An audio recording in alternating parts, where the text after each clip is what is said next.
Yes, so this is the fourth webinar, and if you go on the CEOP European branch webpage, you can see the rest of the series. They are continuing also after Christmas, after New Year, and well, to be impolite, I'll start by myself. I am a Danish and actually Melbourne-trained lawyer. I do a lot of commercial arbitration, both as counsel but also as arbitrator. I am currently, along with my colleague Christopher Chin, vice chair of the European branch, along with another Dane, Christian, and the branch is headed by Philip Landolt. And we have the speakers that are way more important than me. We have Solvika. Solvika, could you maybe introduce yourself for a couple of minutes? Yes, of course. Good morning, everybody. So I am a lawyer and professor and an advocate from Lithuania. I have probably more than 25 years experience in international litigation, arbitration, mostly on investment law and complex cases concerning shareholders disputes, unfair competition, and other commercial disputes. I'm now a partner in TGS Baltic, responsible for international arbitration and litigation. And previously, I used to work at the Supreme Court and also at President Palace. And this all experience allowed me somehow to deal now with the complicated issues, combining not only simple legal matters, but also some political matters and etc. I'm happy to be here and will try to share my experience with you as I can. Thanks. Perfect, thank you. And next up, we have Christopher Chin. Yes, hello. I started my career in 1999 to 2001 in Paris. So I actually started in international arbitration as counsel before I did domestic litigation. So it's always been something I've been interested in. I'm originally from Hawaii, but I practiced in New York and Paris. I spent about 6 years in New York City doing mostly complex US litigation. And about 15 years ago, I returned back to Paris. I act as counsel and as arbitrator based in Paris. As arbitrator, I've sat in East Asian jurisdictions like Korea and Hong Kong. And in Europe, I sit in Eastern European, usually seats, places like Poland. Of course, I sit in Paris, Switzerland, and sometimes in the Middle East because I do construction arbitration. So my experience has been mainly in international arbitration, has been mainly in Europe and in Eastern Europe. Asia and in Eastern Europe. Perfect. Thank you, Chris. Natalia? With pleasure. It's nice to be a part of this panel of distinguished speakers. I have several hats. I'm qualified in England and Wales. I'm a member of Düsseldorf Bar, and I'm also a Russian advocate and Russian patent, trademark, and design attorney. My focus is on technology and data disputes, and these disputes, like what Solveiga has just mentioned, do involve very often unfair competition, which is a big part also of the disputes I deal with. And it involves both arbitration and litigation for me, and I also act as mediator from time to time in the disputes which I have described. Other than that, I'm enjoying to be a part of the CEOP European Committee, European Branch Committee, and very happy about this series of webinars, and I hope that our audience enjoys them. Okay, thank you. And we have our Norwegian friend, Knut Jakob.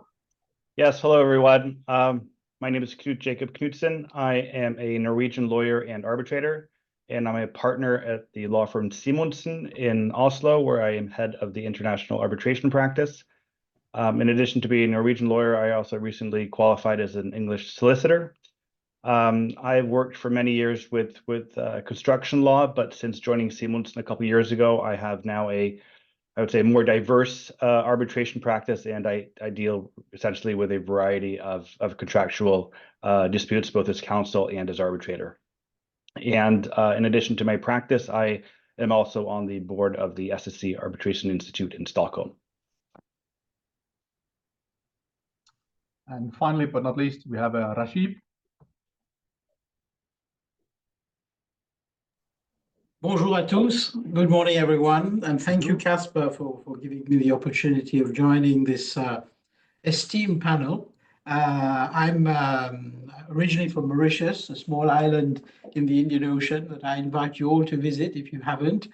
I studied in the UK, in London, and in Paris. I joined the Paris bar some years ago, and I'm a partner at FTPA law firm based in Paris. With a strong international practice.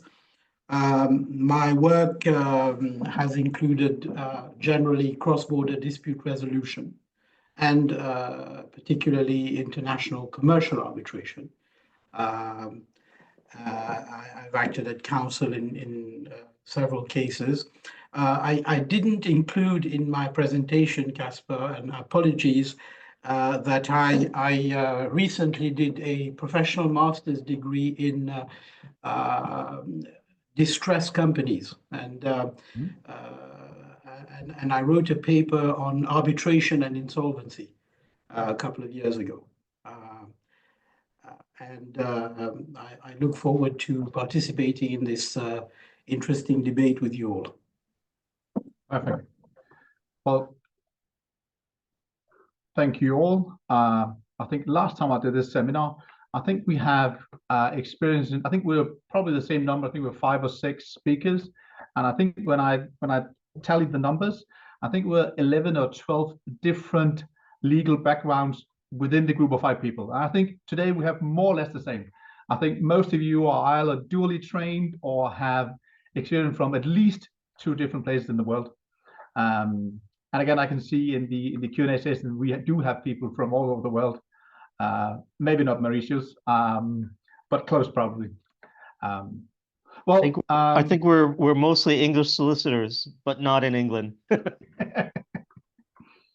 Yeah, I was a bit reluctant because now today we have 2 people based in Paris, but since you're both very international, it doesn't really make a difference, especially in those international times that we have. So thank you all. Of course, we had a dialogue, me and the speakers, on the topic today, but I kind of warned the speakers that I might start off with a question off topic, because the topic of today, as you know, is the oral hearing. But I'd like to first like to ask the speakers whether or not we even need an oral hearing. And I know you, Knut Jacob, you have experience in, at least in SEC, with doing something different. Could you maybe elaborate a bit on that? Sure, I can start off. Pleasure to. Well, what I can say is that at least according to the expedited arbitration rules for the SEC, the main rule is that there is no oral hearing. And one of the reasons for this is that traditionally oral hearings take a bit of time to schedule, at least, and the award, according to the SEC rules, has to be made within 3 months. So I've had a couple of cases for the SEC where we've decided on papers only. And I mean, that works well to make sure the dispute is decided on time, but I think that it requires that it's a fairly straightforward dispute, and that witness testimony is not a key part of the case. And as arbitrator, I'm fairly comfortable with deciding it on the papers as long as it is not as a complicated case. As counsel, on the other hand, I have to admit that I really like having the oral hearing, because I'm not sure if my arguments come across well enough if I just write them, and if the arbitrator has actually understood the questions at hand. So I'm always a little bit reluctant as counsel, but being arbitrator is a little bit of a different story, I think. How about from the client's position? You kind of touched upon it a bit. because sometimes I can feel that if we do it without the oral hearing, it can be difficult for the clients to fully appreciate and understand your probably excellent legal arguments, but it's only in writing. Sometimes they kind of want to see that you're fighting for them, which is hard to interpret into kind of boring legal writing. No, I mean, I completely agree with you. I mean, I think that having a papers only decision sort of creates a distance between the party involved and the decision being made. And I think that, like, you're right in saying that I mean, a lot of clients would like to actually see the person making the decision face to face, whether virtually or physically.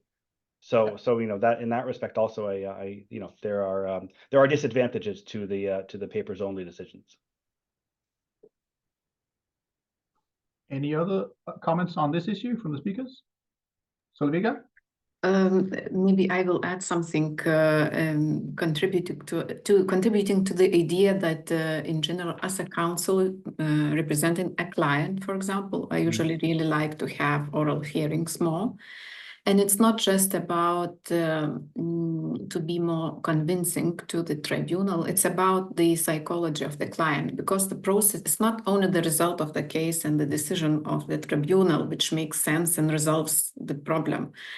The part of the process is somehow very important for the client very often to accept, let's say, and to go through the process of resolving his own dispute and his own very often personal problem, especially if you have shareholders dispute, which are very sensitive psychologically and etc. So I myself even recommend for a client to have oral hearing, to have a chance to look at the eyes of tribunal, to look at the eyes of the opposite party and somehow come to some resolution, to have some consequences and have reflections in your head, not only legal, but also psychological. I would agree with Solveig on that. Coming from the international law firm, I can speak how important it is that your client is happy just all the time. And I think the hearings, they bring a very important element into the whole procedure. Plus, one additional comment wherein the arbitrators had. I had experience where in the oral hearings, I was able to find out through the comments made by the counsels to the parties on what the submissions were silent.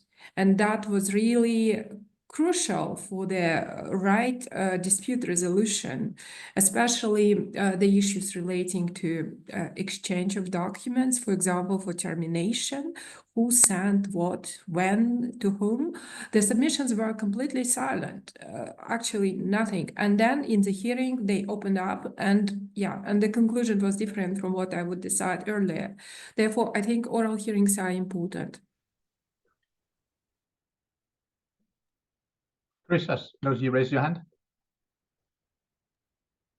Yes, just to add that I think in some cases the parties or the counsel, the presentation part of the hearing is much more important than the witness part of the hearing, which is something I'm hearing from Solveig and Natalia.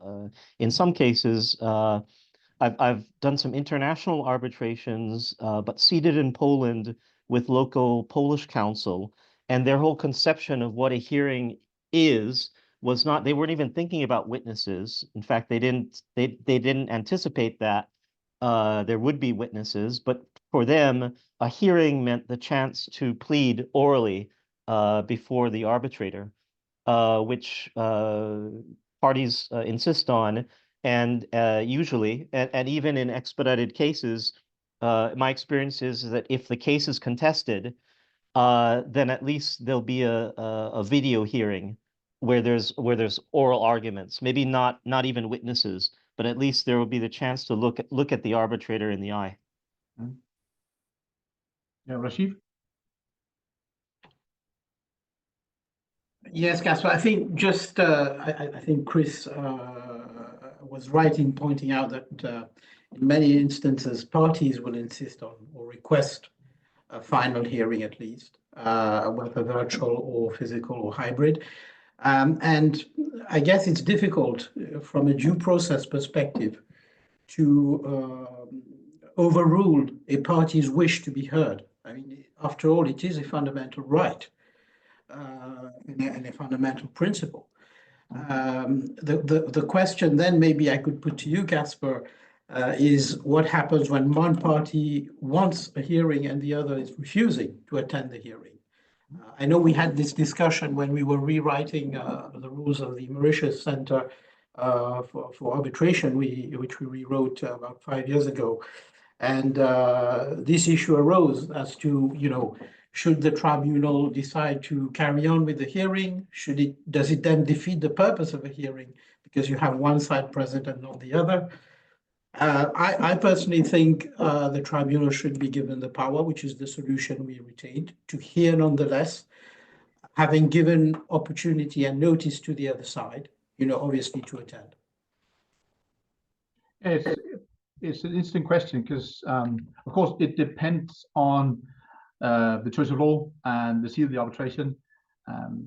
But again, if let's say we had a clause that Knut Jacob and the SEC made for us, where we actually beforehand rule out the oral hearing, sometimes it can be hard.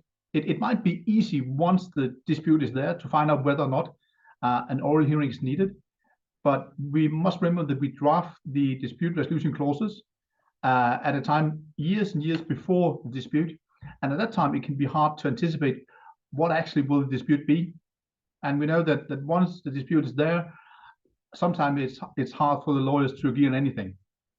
So I know at least in Denmark, we have different sets of procedural rules, and some of them also call for an expedited version of the rules, which also has embedded in them that there is not to be an oral hearing. But as you also mentioned, Rajiv, in some of them, it is a prerogative of the tribunal to counter that and actually ask for an oral hearing if the parties, at least one of the parties, wants it. But as Chris also mentioned, I think you referred to Poland, Chris, that at least in some jurisdictions, including the Danish one, the advocacy in the oral hearing is a vital part of it. I know that there's a Supreme Court judge in Denmark who said that, well, once the lawyers take the stage, after we have the documents and after we have the witness statements, either in writing or orally, when the lawyers start speaking, we start drafting the award and we stop listening because we have it all in writing. It was a comment that didn't go so well with the Danish legal community, or at least the lawyers, but I understand where he's coming from. Knut? Yeah, no, I just wanted to follow up a little bit on what Rajiv was saying. I think that it's an interesting question whether or not the tribunal should allow or decide to have an oral hearing when one party wants an oral hearing while the other feel that it's not necessary. And I think that one should be, I think that in most cases the tribunal, if one party wants to have an oral hearing, will agree to do so.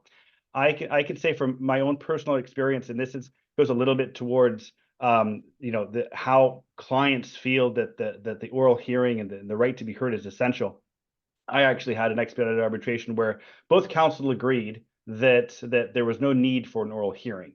And then I made the decision, and it was in favor of one party and not of the other. And after submitting the award, I got numerous, I guess I would say, threats or very verbal complaints from the party who had lost because they were not allowed to have an oral hearing and present their case, even though their counsel had agreed that an oral hearing wasn't necessary.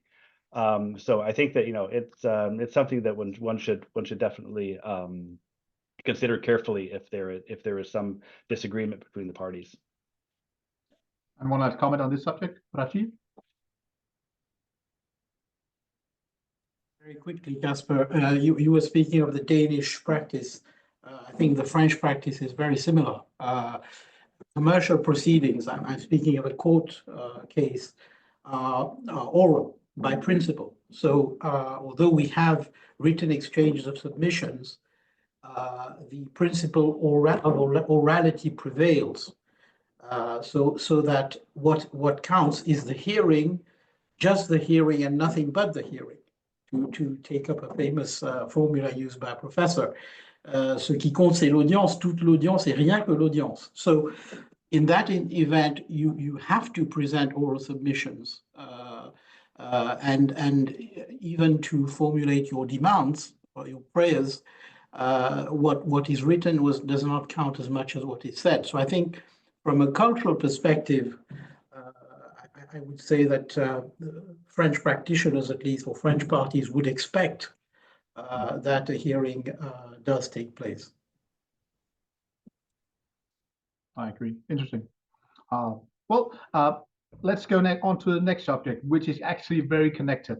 What I would like the panel's view on is in these post-COVID area, we could discuss whether or not it needs to be physical, could it be virtual, or could it be a hybrid? One related comment, which I actually thought of while we were discussing whether we should have an oral hearing, is also the dialogue between the arbitrators. If you have a panel, consider more than one. My personal experience is that if you do it in writing only, maybe less attention is put towards securing that you have a unanimous decision and you have a good dialogue within the panel, because it's rather difficult if you don't sit together physically, or at least virtually. But that could also interlink with the discussion I'm raising now. Is virtual hearing suitable? I know some of us tried it during COVID, and at that time we were also everybody learning how to use all these new methods, Teams and Zoom and whatever. But as we see now, this is, at least where I stand, this works at least in a seminar context, but does it work in a real life arbitration? Any comments? I can go first. I would say that as a main rule, physical hearing is really preferable. This is a bit of a personal point of view, but I like the virtual meetings, or they're fine for the procedural meetings and the case management conferences. But when it comes to the hearing on the merits, unless there are special circumstances, either being like it's a very small case, or the parties are on different sides of the planet, and it really just makes no sense for everybody to travel to the same place. A physical hearing is in my opinion the way to go. Cost wise, I mean, the costs of a hearing I think are negligible compared to the costs of the arbitrators and not least the counsel. And I mean, I think that I read recently there was one survey that took place, and it showed that it was about U.S. appellate court judges, and that they were less likely to ask questions when there was a virtual hearing, because I think this is true. Everybody experiences it, that it's easier to become passive and not ask the questions that you would normally ask. Yeah, there's other things to be said, but I can let others have their say on this. Yeah, and in this setting, I think most of all, if not all of the speakers, myself included, are both doing counsel work and arbitration work as an arbitrator, and sometimes I think the preference for virtual hearing sometimes comes from the arbitrators' calendars, not from the client's calendars. Sometimes from the councils, but I think sometimes we need to remember that typically the client, they don't have an arbitration case every year. Sometimes they have one each life. So for them to travel to Stockholm or to Warsaw or to Mauritius, maybe even, is just part of the dispute. Chris, sorry.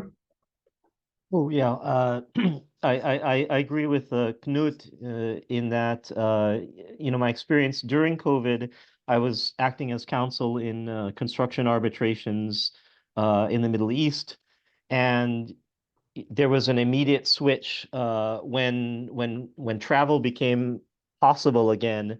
It was sort of in any dispute, maybe say above 1 or 2 million US in value, that you'd have the initial case management conference by video, but almost inevitably, the question wasn't if you'll have a physical hearing, but where will you have it? And then certainly as a tribunal member, after COVID, you know, we had a case where one party wanted the issue was cost, and so instead of having a physical hearing in one city that was expensive and would have required more travel for people, the parties were able to agree on a cheaper place to physically hold the hearing. But I think there's almost universally a preference for physical hearings in, you know, if the economics justify it. Rashid? Oh, sorry, you're muted. Sorry. As counsel and as arbitrator, I feel extremely frustrated when we have to accept virtual hearings. I think, as Knut said, and you and Chris, physical hearings should be the way to go. With the COVID pandemic, obviously we had no choice, but we tend to see a trend now for more and more virtual hearings, and of course the immediate excuse is cost. But in a recent ICC arbitration we had, I would tend to think that the reason may have been a tactic.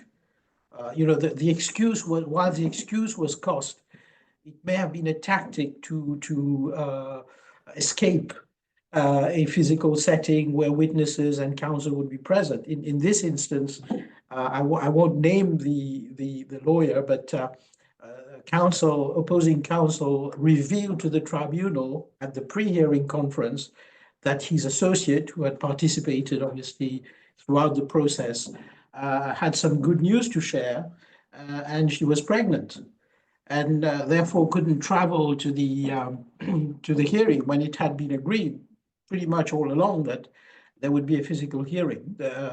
And for that reason, actually, although the arbitrator was very frustrated, as we were, we had no choice but to have it in a virtual setting.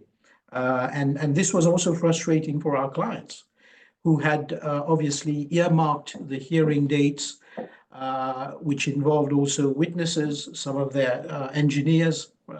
This was a dispute over a whipping cream machine. So that is I guess that is my take on it. Of course, the argument of cost is very easy, and we know that now we have excellent technology.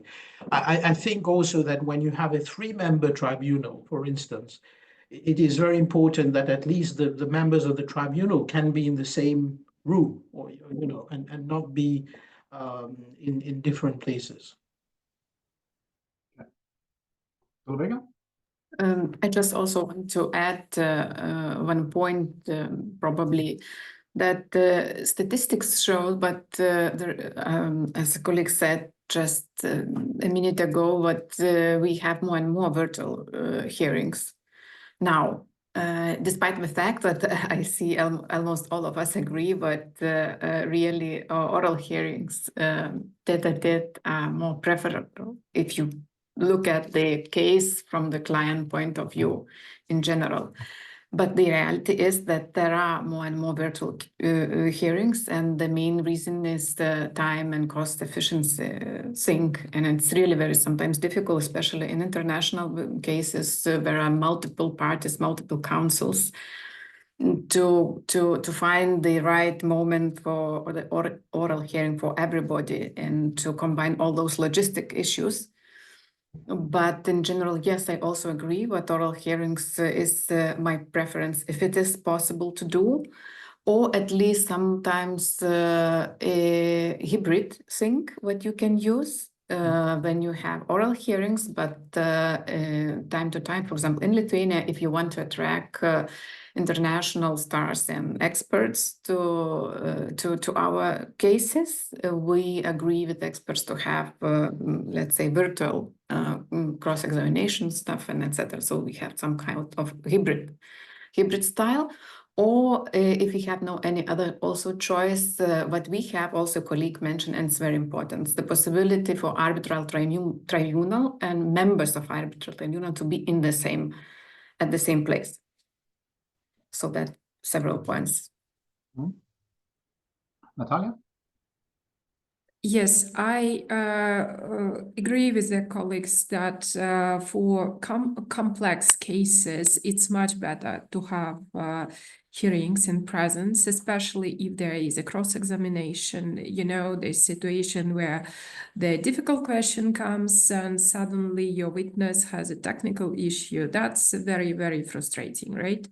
And while ICC guideline on leveraging technology, or CIARP's framework guideline on the use of technology in international arbitration do provide us with very good summary of how we can protect us as a party, as an arbitrator in online or hybrid proceedings.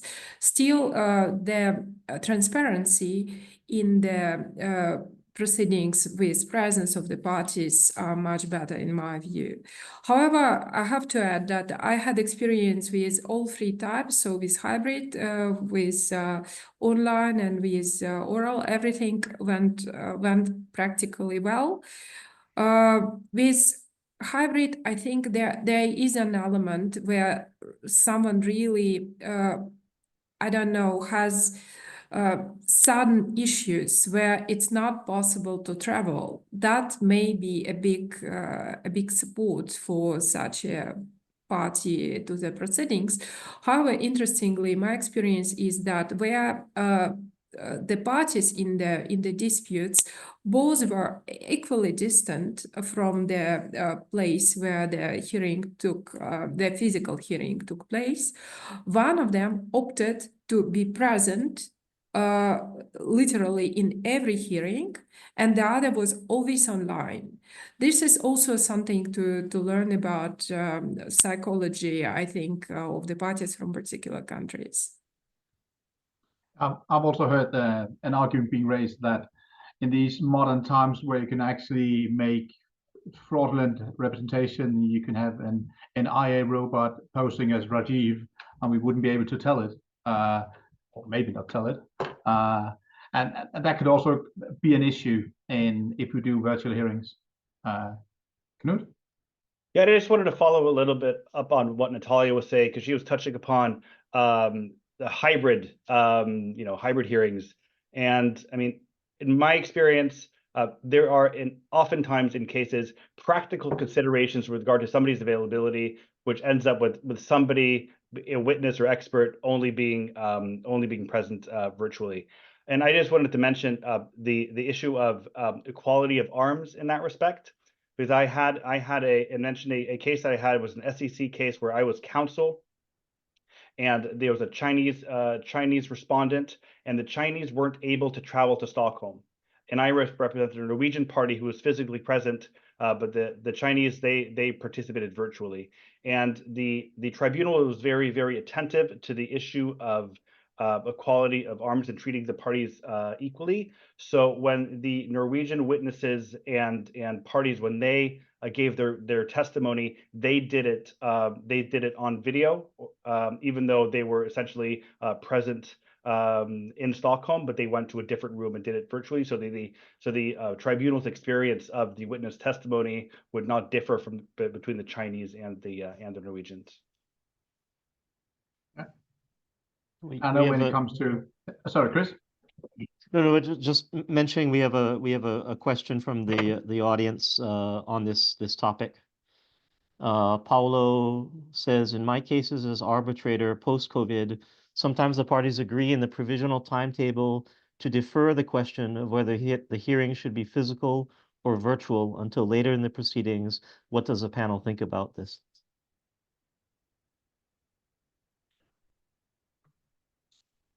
Well, I have a comment on it. Sometimes it's when we have the first management committee meeting or whatever you call it, when you make the procedural order number 1 or sometimes also the second one. I think in order to promote efficiency, the more that you can actually address at that time, the better, because there's a tendency that finding amicable solutions also to procedural issues doesn't get easier along the way. So postponing things, at least when I'm arbitrating, I have a very reluctance towards that. I would very much like to have a date for the oral hearing set as soon as possible. Of course, sometimes you have expert opinions that might drag out, that might hinder that you allocate the time in the beginning. And one other comment is just reflecting on what the speaker said earlier, that sometimes if it's hard to find the appropriate time, either for a management committee meeting or even the oral hearings, there's a very well-known Danish Supreme Court judge, which is almost famously known for when the councils aren't able to make a Tuesday or Friday or Wednesday meeting, he always suggests Sunday, 7 a.m. or 7 p.m. And then suddenly everybody's calendar on that Tuesday clears up because nobody wants to work Sunday at 7 a.m. Sorry, I think it was you, Chris, that had a comment. Well, just to for all the ecologists out there, yes, there have been there's a pledge for greener arbitrations, but as far as I know, nobody's suggesting that we get rid of in-person hearings because of the jet fuel carbon emissions. It's in Europe, we're lucky in a way in that we have international arbitrations where people can take trains or the travel is not so great. But anyway, I just wanted to bring that up. I don't think it's predominantly on people's mind. It's more the cost rather than the green initiative. But what is a green initiative is maybe the reduction of paper. That's for sure has been more widely implemented. But anyway, getting back to hearings, that I just had a side comment, but I see the audience has some questions. Yeah, I think some of them we will cover later on, so I'll just keep mind of those. Because that actually triggers my next question to the panel. If we dive into what we already touched upon, is one of the key elements of an oral hearing is the witness statements. And of course, you can write lengthy papers on whether it should be done in writing or in oral or a mix. I don't know, at least in Denmark, when we have litigation and not arbitration, it's fairly rare that we have written witness statements. But it's gradually becoming more and more evolved, and that is the international arbitration community that is driving that in Denmark. Because in Denmark, it's allowed for a sitting court judge also to have a side job being an arbitrator. So they actually experience that these lengthy oral testimonies gets way better if it's done either exclusively in writing or at least based on a written submission. But any thoughts on that dual approach? Casper, to give you the French perspective, so in a court setting, you will have almost never any examination of witnesses or even experts. Even if you may, of course, produce written statements, whether witness statements or expert reports. The practice is simply not for court judges, at least, to hear the parties. I think the great thing about arbitration is that we can take the better of all systems. And the idea of having statements and reports before a hearing where examination or expert questions put orally to experts both are present is probably the right way, because this allows the parties to have due notice of what the testimony is going to be on the other side. It also allows the tribunal to have a clear view of what the issues are and to manage the dispute effectively. It's one of the points we would have later on in an orderly fashion.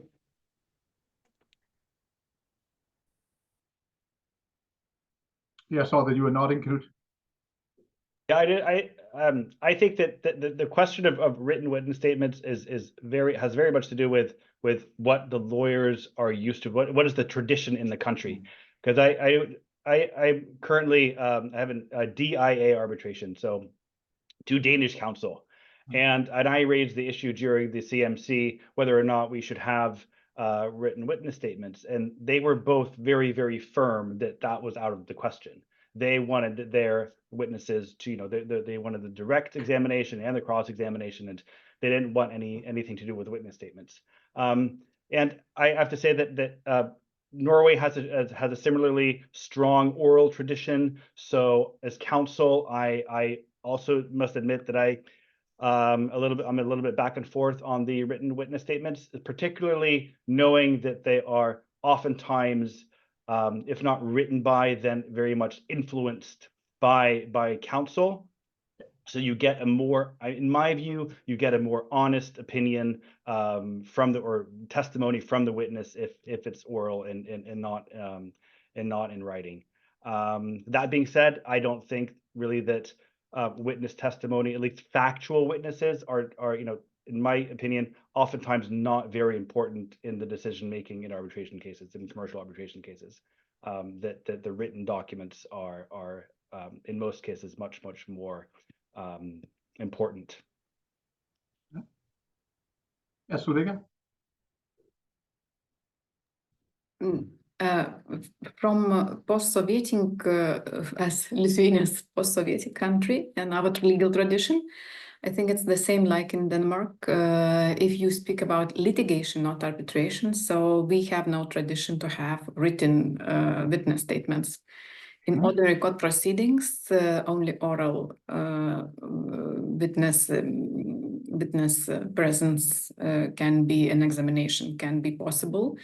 And I think it's still even not thinkable and possible to have written witness statements. It will be denied in general. But in arbitration, in opposite, the tradition is we follow the Western European tradition, and usually we have written statements and then oral examination based on what was written in this written statement, let's say.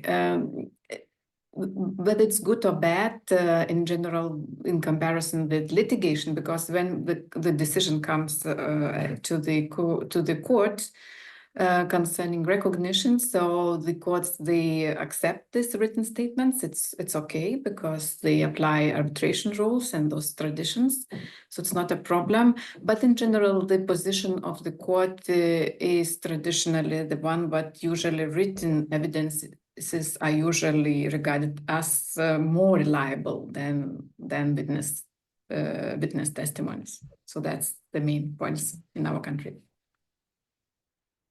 Natalia, a German perspective or Eastern Europe perspective also? I can give both, and I think there are two elements, right?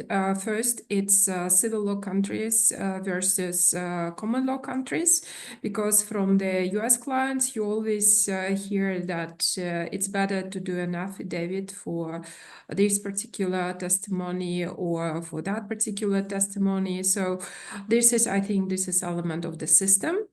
And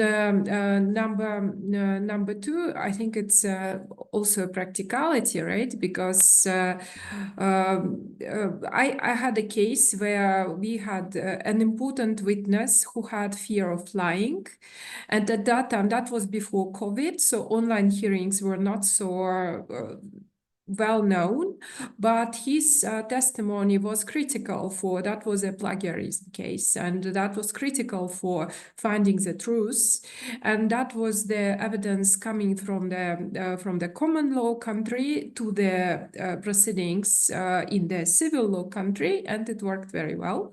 So I was very happy with the outcome.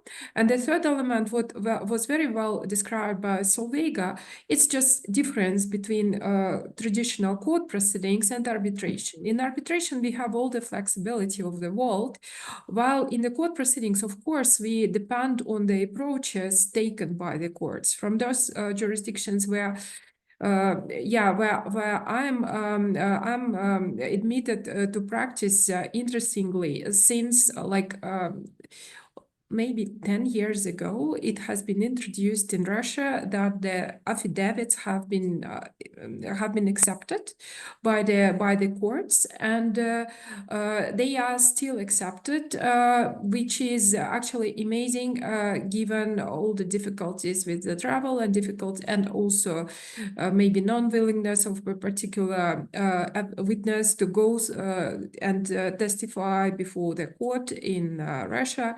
Therefore, I think it's very, very good to have, but this is exactly where we see how much difference arbitration can add to dispute resolution. Yeah, and that leads me to my next issue is I think it was you, Knut, that actually addressed it earlier.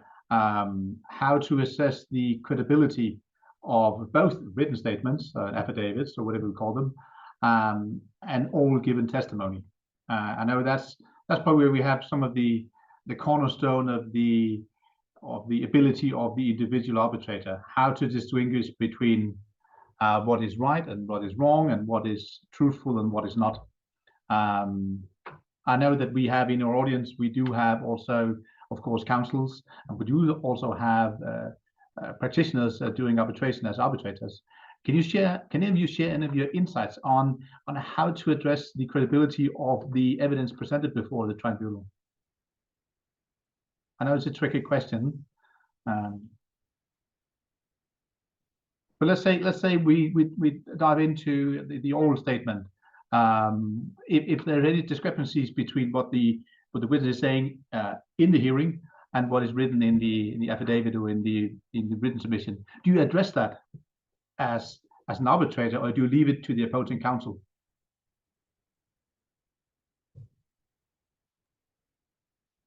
Yes, Solveiga, go on. From the perspective of arbitration procedure in itself, as it is based on the will of the parties, on the master of the arbitration case is in general the parties, not the arbitral tribunal. It's the first rule I have even to learn when I step into arbitration world, because previously I used to work more than 10 years at the Supreme Court, and from the perspective of a judicial system and judge, for me, it was at first very weird to understand why, because always I thought that the judge, I'm the master of the procedure, and this is it.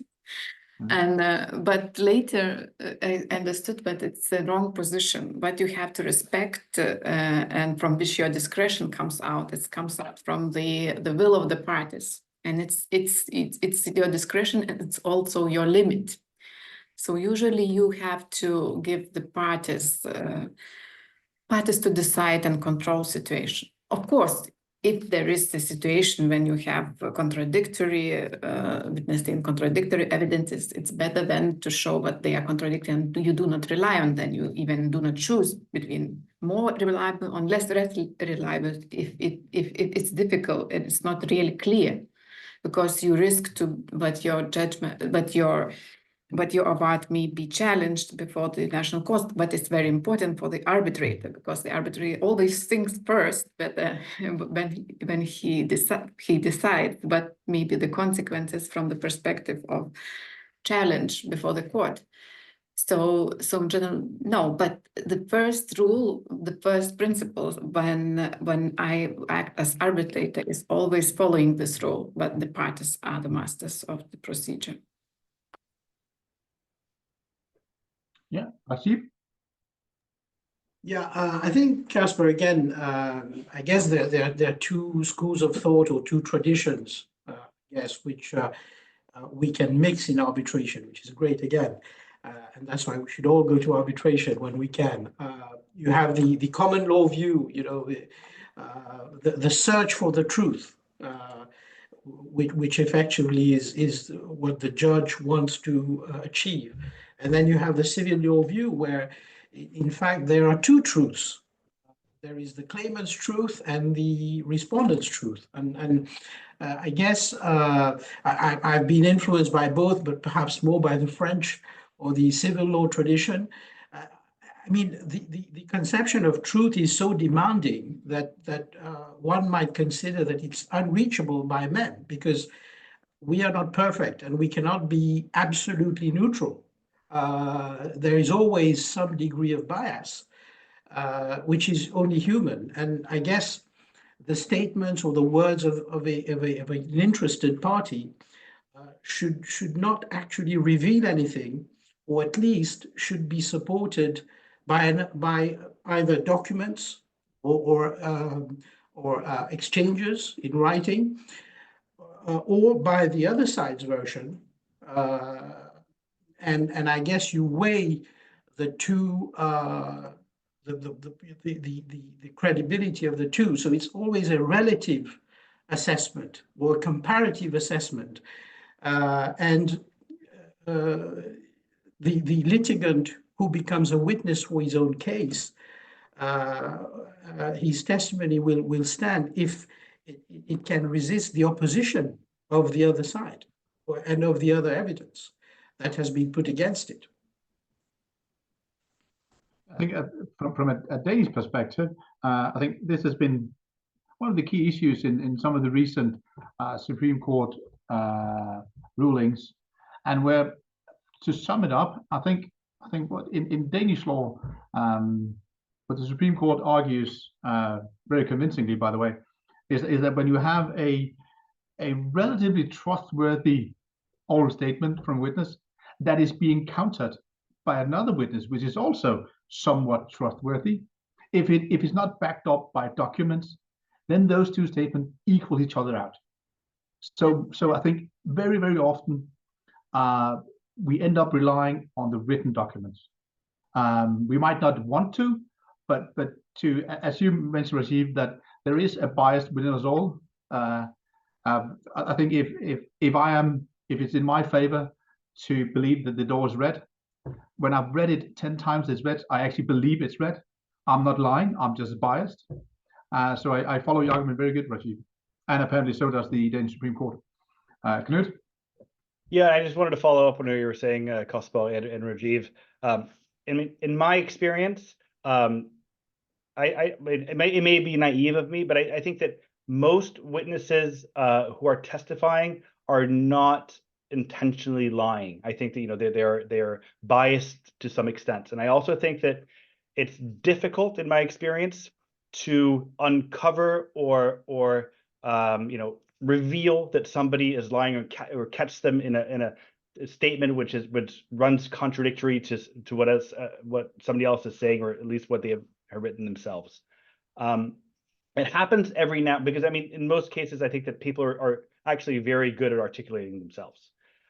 There are some cases where you can find inconsistencies, perhaps between what somebody is saying and what the written documents suggest. And I think that, as arbitrator, because you asked about this a little bit in the beginning, Casper, what do you do? And I think that, I mean, what I do at least is that I approach the issue quite carefully.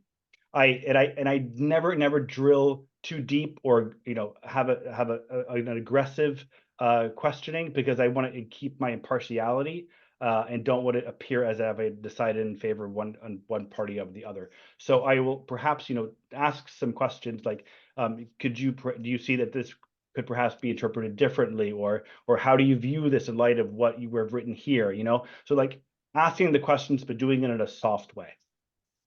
I think in the Q&A section, sorry for my pronunciation, but Hasid Seth actually came up with a good example that a witness cannot be saying that a machinery can produce, let's say, 10,000 units, and then on the written submission, it states somewhere that it only produce 2,000.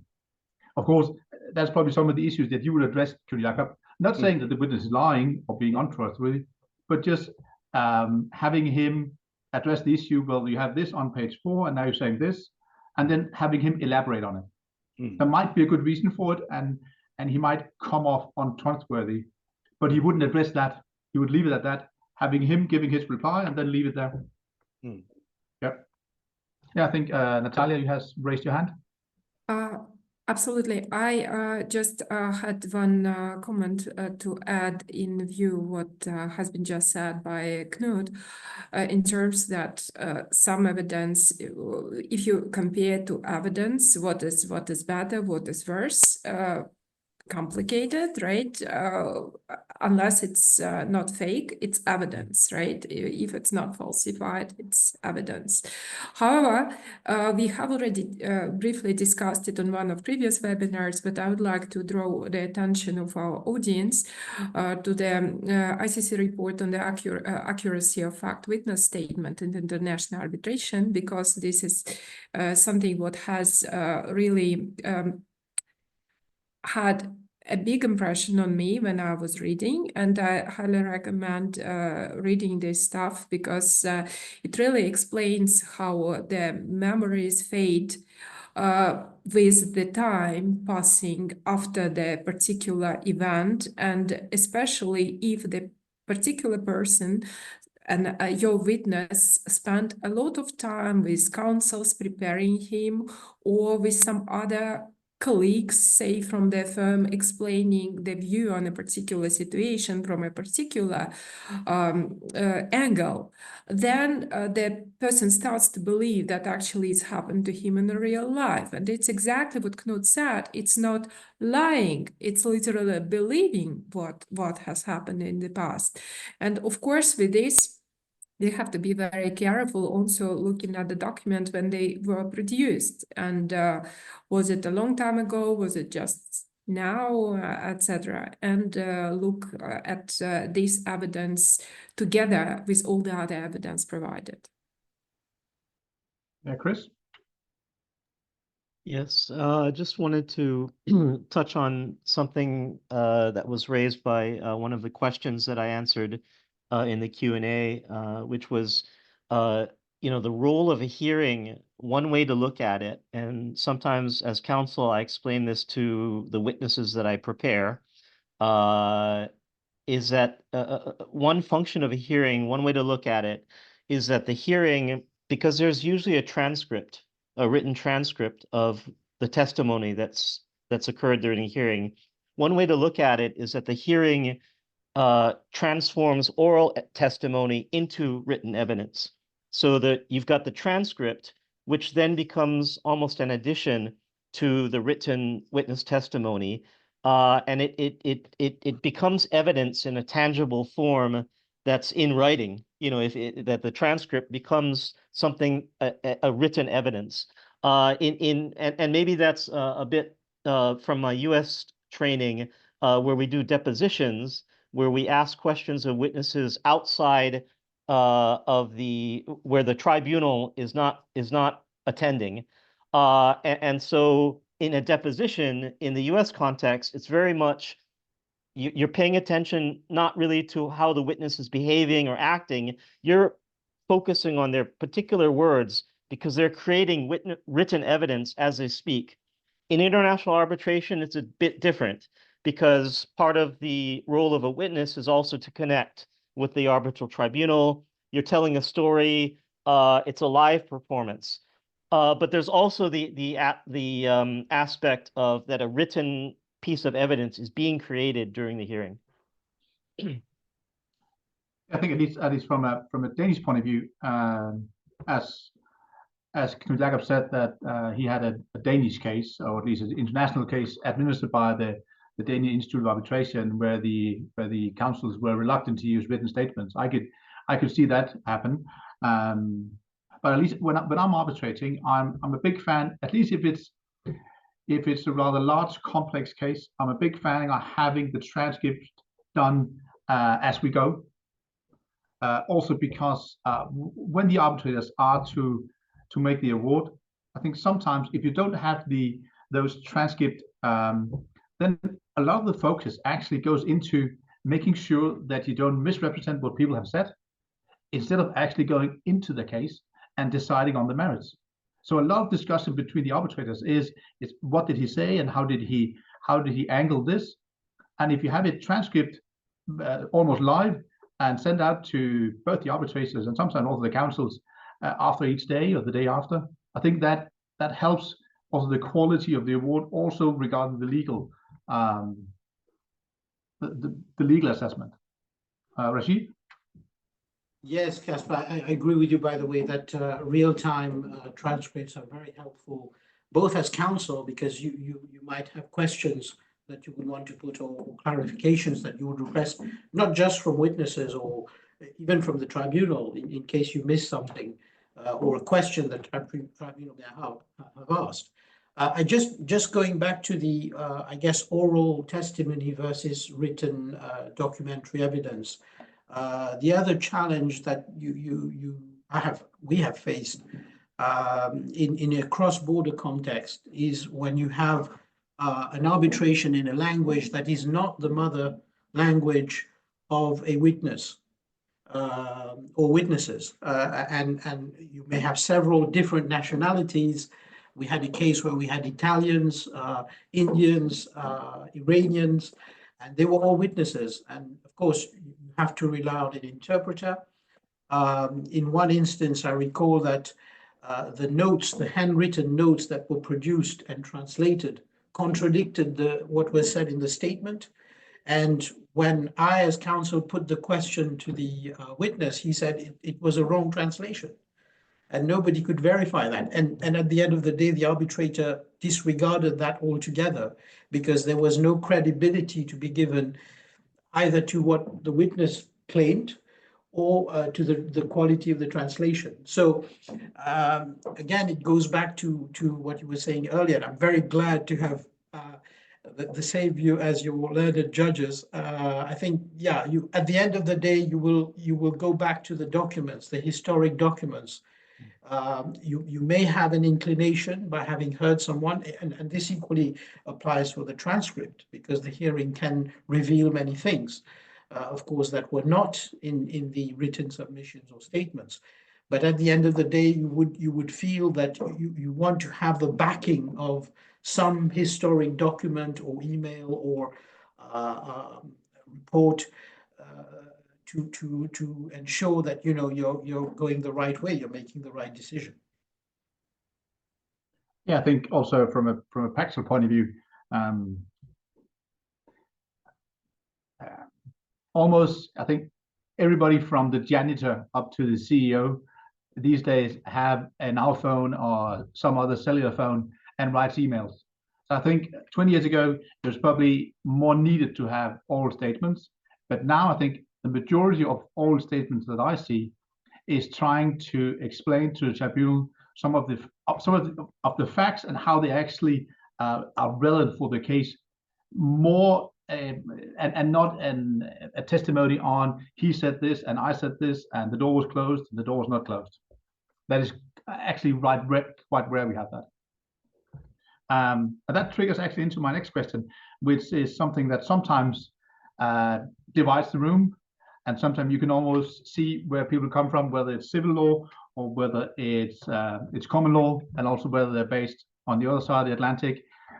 It's how to conduct cross-examination in the hearing.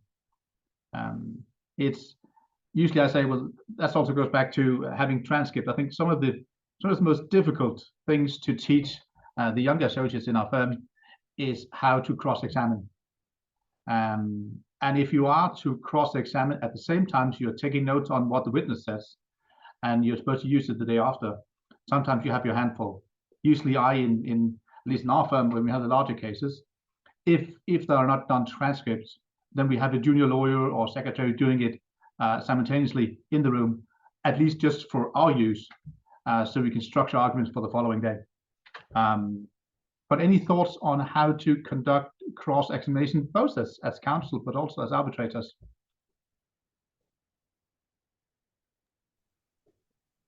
I know, Chris, you've had your dual training, so you tried both probably. Well, I mean, the one thing to keep in mind is that cross-examination, even under strict English bar rules, you're allowed to ask leading questions because that's, as a cross-examiner, you're a bit more free in how you phrase your questions as opposed to direct examination.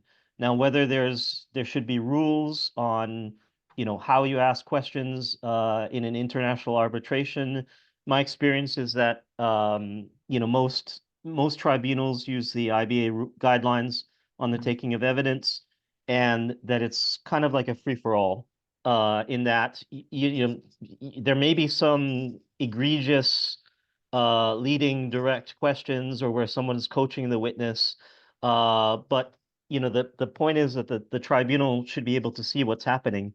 So there's not a need to, in the English system, the reason why the scope of questions there were all these rules placed on questions is because there were lay people as jurors who were deciding the evidence, and they could easily be tricked by the type of questions that were asked. That's one of the reasons why there were rules on how you ask questions. But where there's an international tribunal that can see what's happening, or whether a witness is being coached or not, in my experience, it's not a problem, and most tribunals just allow a free flowing of questions, including on facts that have maybe not have been established, or that you don't even find in the witness statement. It's just sort of an open discussion. That's my experience as to what practically happens in an international arbitration.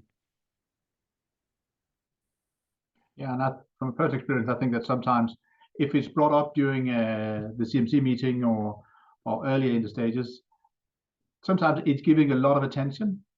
And then when it actually comes to the actual direct and cross-examination, if you have experienced arbitrators, they will handle it. And of course, they've read the IBA rules, but they don't really need to refer to them, because it's more or less a personal taste on how the arbitrators would like it. And if everybody acts normal and courteous and everything, I think often it actually sorts itself out. Do you, Knut, in the SEC rules, do you address that specifically? No. No. There are no rules about this. I think that like Chris said, in my experience, the arbitrators in an international arbitration are not rule bound by anything guiding the questions you can or cannot ask, or the form of question during cross examination or direct examination. I have to say that I like it. I'm a little bit attentive to the issue. So even though there may be no strict rules that apply, I have, as what I'm chair, I have said to counsel, if I feel that they're really putting in the answers in the witness's mouth, that I said that that it would be nice if you would ask a question that didn't already suggest the answer. And that has a certain effect of disciplining the counsel a little bit, but it all goes back to what the fact that I think that many times arbitrators allow allow counsel to ask questions really in any form they want, because at the end of the day, the witness testimony doesn't really matter that much. It's the documentary evidence, particularly the evidence that is prior to the dispute arising. So when the parties initially set out and their points of view were not formed by the dispute and the result that they wanted to achieve. But yeah. Rashid, did you have a comment? Yeah, just sharing with you the French, perhaps the French practice. So in the rare instances, I've never come across any where in a civil or commercial case, at least, court will hear witnesses, the principle is that witnesses must not be influenced or interrupted when they are giving evidence, and to the extent that the judge may even ask the parties to submit the questions to him, or the judge to ask the questions, and as opposed to the respective counsel. And I completely agree with Chris. I think, you know, in arbitration, we are very far from the situation where you have lay judges or jurors. We have an arbitrator or a tribunal of experienced practitioners. They know the game. They know, you know, where counsel is going, if a witness is being led or not. I would say, of course, that depends very much also on the background of the respective counsel. Where you have more US style examination and cross, you will have a different, perhaps, way of questioning or examining, or cross-examining for that matter. I guess that there are no general rules that would apply to everyone. It would also depend on the type of witness, the character, the context of the witnesses. And at the end of the day, you know, we've achieved great results by not leading at all and just, you know, allowing adverse witnesses to express themselves. And sometimes the truth will come out and may contradict what was in writing. Because I think we should also remember that although arbitration is less formal, it remains quite a stressful setting for witnesses and even experts. I have an instance where an expert blanked out completely. He had given an expert report on an evaluation, and he couldn't express himself at all. And clearly he had a mental block. So it is already very challenging for witnesses and even intimidating. And however much you will prepare a witness, however much you will explain all of this to him, at the end of the day, on the D-Day, when you appear before the tribunal, you know, the natural person will express himself or herself, and that's absolutely fine. Yeah, one could also argue that when Knut said that his approach was maybe not too formal regarding which facts can be addressed in the direct and in the cross. I think we should also be aware that arbitration usually is a one-stop shop with no recourse to any other tribunal or civil courts besides the setting aside, if possible. Yeah, Natalia? Well, I agree with the comments which have been made. I think what is important for our audience that on January 21st, we will be having a webinar on preparing witness statements and interviewing the witnesses. Therefore, you're at the same time, European time, from 10 to until we finished, right? And it's very, very good, I think, for everyone to join. But as a general comment, I agree that the common law lawyers are by far more trained in cross-examination techniques. From the arbitrator's perspective, I have an impression that online hearings do not give you as much feeling on whether this is the truth or not, what is being said. And it's much better to have a physical hearings for witness testimonies. And if it's happening physically, then it's also the arrangement of the room.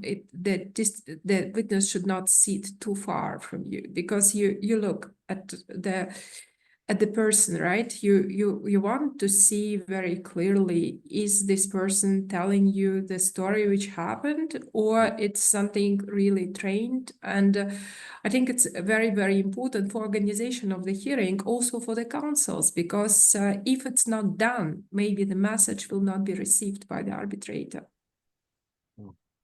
It might even, as Knut said, be counterproductive if you put the words in the mouth of the witness. Yeah, Knut? Oh, sorry, you're muted, Knut. There we go. Thanks.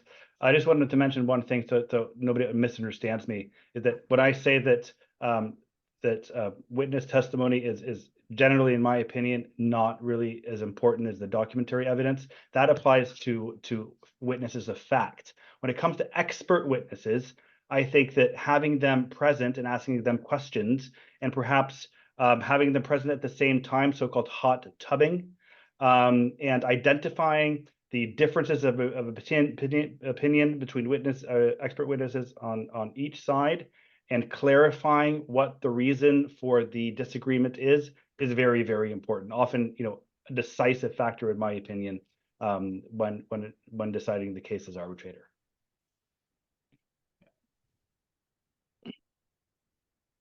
I think we could have a whole seminar on how to do hot tubbing with experts and etc. And for Danish lawyers, it's even more difficult because in Denmark, typically, historically, we've only had in the court system experts appointed by the courts with only one expert. He might be good, he might be bad, and it was almost impossible to counter it. You're not allowed to have your own expert.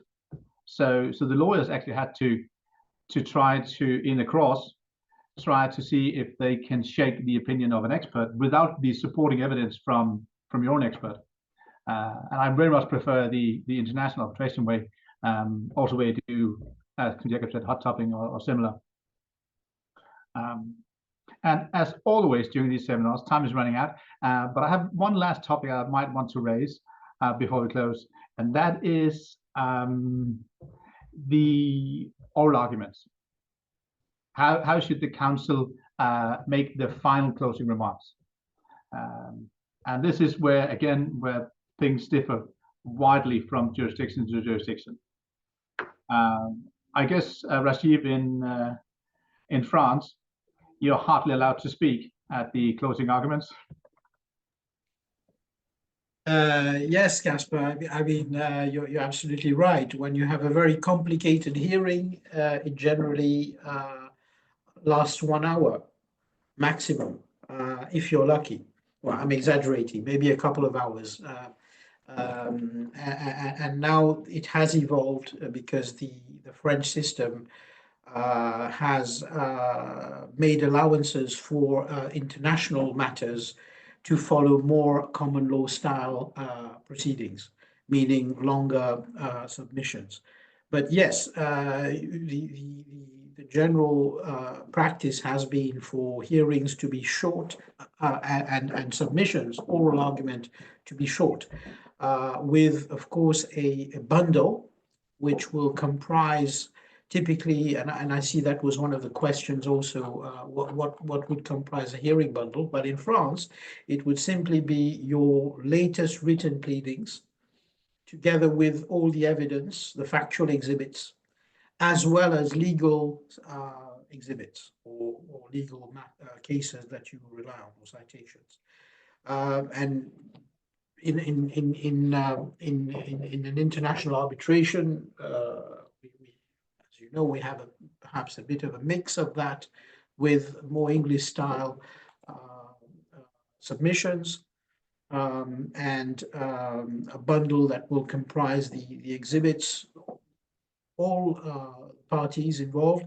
I think the typical oral arguments would be the opening statements, typically, and closing submissions, which would be after witness examinations or questions to experts. And the opening statement should be I guess, a clear, and concise presentation of your case, effectively, because we will assume in arbitration that the tribunal is well versed with the case before it, with the arguments. That's generally how it happens in court here. The court will say, even if it hasn't read your case, that it has. But in arbitration, we expect, of course, the arbitrators to have read everything. So it is not intended to be a repeat of what is written, but perhaps an emphasis on certain key points, key facts, key legal principles, and maybe a discussion where you have quantum issues, aided by experts. But do you, in let's say domestic French arbitration, do you use post-hearing briefs? Post-hearing briefs are extremely rare, I must say. Although some French arbitration practitioners, as arbitrators, have requested, which is quite paradoxical, post-hearing briefs. Maybe we're a bit lazier than the others, and we want to have everything nicely summarized for us. But I think, post-hearing briefs generally are not required. There may be questions, exceptionally, that the court will put to the parties at the hearing, in which case they may invite the parties to deliver a note en délibéré, which is basically an explanatory note on the issue that was raised during the time in which the court is taking to issue its verdict. Natalia? On post-hearings briefs, I think it's very important if you believe as a counsel that a particular issue was not looked carefully at, or the presentation, for some reasons, I don't know, the presenter didn't feel well and didn't bring the point which was trying to bring. It's better to do a post-hearing brief, and I think all the professional arbitrators, they would look at that, because it's clear that if something like this is done, that means there was a need to do it. Yeah, I was at an international seminar where one of our colleagues said that he was not a fan of post-hearing briefs, but if or in the event that something new came up during the oral arguments, then he sometimes requested the parties to submit that in order to make sure that they have ample time to also digest what has been said or what have happened, sometimes more relevant regarding quantum, for instance. Solveiga? I just wanted to agree with your position, and especially Natalia's point that post-hearing briefs are very important if you want to raise and emphasize some things that, and your impression were missed out or could be missed out.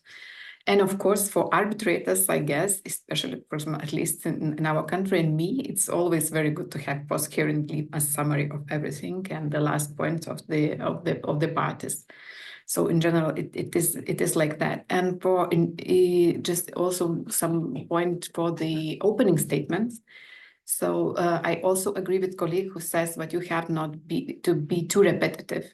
You have not to be too boring, let's say, and too weird, and do not irritate your arbitral tribunal. What you have to do during oral hearing, you have to build the trust, to be very clear, to make the arbitral tribunal listen to you. And in order to make listen to you, you have to know all simple human rules. In order to have your attention, you have to be clear, very short, a bit attractive, and really logical on what you want really to say. I think one of my old partners who have taught me a lot once said that if the arbitrators or the court judges looks as if they're sleeping, they probably are. But Jacob? Yeah, I just wanted to mention that obviously things are done a little bit differently around the world. My impression is that in the Nordics, the oral tradition is strong, so that counsel like to have both opening statements and closing arguments and do things orally. I have to admit that both as arbitrator and as counsel, I mean, I'm obviously influenced by what I'm used to, but I really like the I'm a little bit skeptical towards having more and more written submissions, because sometimes it's just endless. And I think the oral hearings or arguments provide an opportunity to sort of separate the main issues from the things that they're really not that important, but take up page after page after page. Though sometimes I guess that in Norway at least, things can go a little bit too far in the other direction, that the hearings last for not just the days, but perhaps weeks. So a balance is, I think a balance is key. And then just to mention with this, the post-hearing briefs, my impression is, in the Nordics at least, this is something that is very, very, what should I say, unfamiliar to Nordic lawyers. A Nordic lawyer would say what he or she has to say at the end of the hearing, and that would be it, unless something really particular happened. There was some sort of surprise at the end, but in most cases, you say what you have to say at the end of your closing argument, and then you wait for the award. Yeah, and the same goes, funny enough, in Denmark. Actually, if you do it and if you're not asked for it, it would actually be a violation of the Danish bar rules if you do it without being asked for it. And Rashid, one last comment? Yeah, very quickly, Casper, I think I generally agree. I think post-hearing briefs, I mean, personally, as an arbitrator or even as counsel, are not something that we would rely on to change the course of a case. Let's put it that way. And I think if you are thinking in those terms, then maybe your case is a bit shaky, and maybe you should think of settling. What can also work nicely, and I think that's more an import of the common law system, is to ask the parties to provide skeletons or skeleton arguments before the hearing, shortly before the hearing, so that they can structure in the way they want, in the shape they like, their arguments, their main arguments, whether they are opening arguments or the main legal arguments. And what I also find interesting is to suggest to the parties to agree to the issues that they want to put to the arbitrator during the hearing jointly. So this is, something Possible. that in court you wouldn't be able to. Oh, yeah, they agree to disagree. Issues on which they agree to disagree, and this is something you wouldn't be able to do in a court setting. But I feel that in an arbitration setting, it gives you the flexibility to suggest that. Yeah, good point. Well, as I mentioned, as always, time is running out. And I actually think we managed to cover at least what I prepared for today. And when I look at the Q&A section, I think we've had a very active audience. It's always difficult when we have silent audience. But again, I would like to thank, of course, all 5 speakers for attending today. Thank you for your insights. And a special thank you to all the participants and for your questions. We tried to address most of them during the session. But as Natalia also mentioned, there are more sessions coming up. So if you have a special interest in, let's say, written statements, follow on the LinkedIn page or the homepage of the CEOP European branch. But that would be it for now from us. I would just ask the speakers just to stay for a few minutes. I'd like to wrap up. I know the audience will be able to listen. But firstly, thank you to all the audience.